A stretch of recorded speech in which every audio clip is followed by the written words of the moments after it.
skulle være blevet forvirret over, at der bare er 3 billeder af hydrogens linjespektrum. Noget omkring Bohrs atommodel, og noget omkring de Broglie og nogle stående bølger, der bevæger sig i cirkler. Så vil jeg lige uddybe det en lille smule her. Først og fremmest kan man sige, at det jeg starter med, det der hydrogens linjespektrum, det var det, jeg startede med at kigge på, hvor man kan se, at der er nogle spektrallinjer, hvor lyset er kraftigere. Og det var også det, man startede med at se på i starten af 1900-tallet, hvor man så undrede sig over, hvor kommer de her fra. Og det er så det Bohr, han med sin atommodel faktisk opstiller en teori omkring.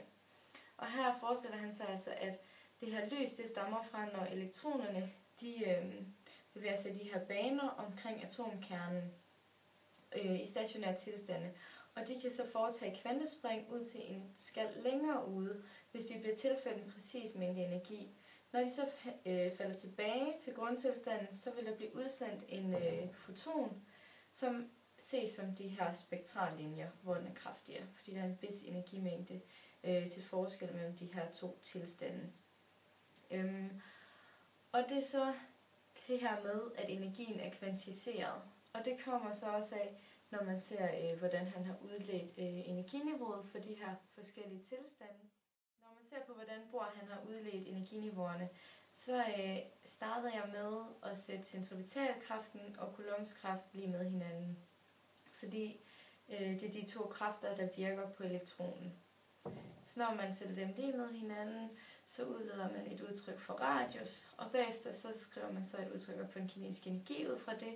Man definerer den potentielle energi for elektronen, og de 2 lægger man så sammen, så man får den samlede mekaniske energi. Og derved så får man det her udtryk, som også står på en af mine papirer, for energien, hvor den er kvantiseret på grund af tallet n. At de kun kan befinde sig i de her tilstande.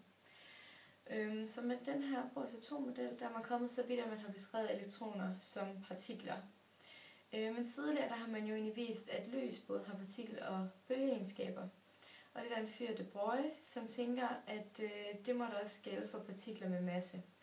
Så han finder frem til en de Broglies bølgelængde, og senere så kommer han også med ideen om, at elektronerne så må bevæge sig som stående bølger, som er det, I kan se på min poster. Fordi det netop også passer med, at energien er konstant, at den ikke hverken aftager eller tiltager energi på grund af de stående bølger.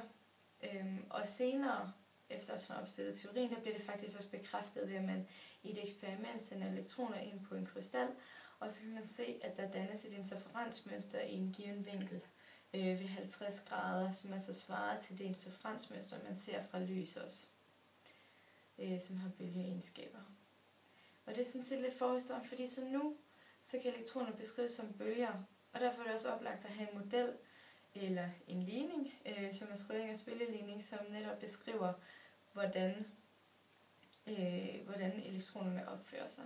Og det er så på det grundlag, at Schrödinger han har opstillet sin bølgeligning.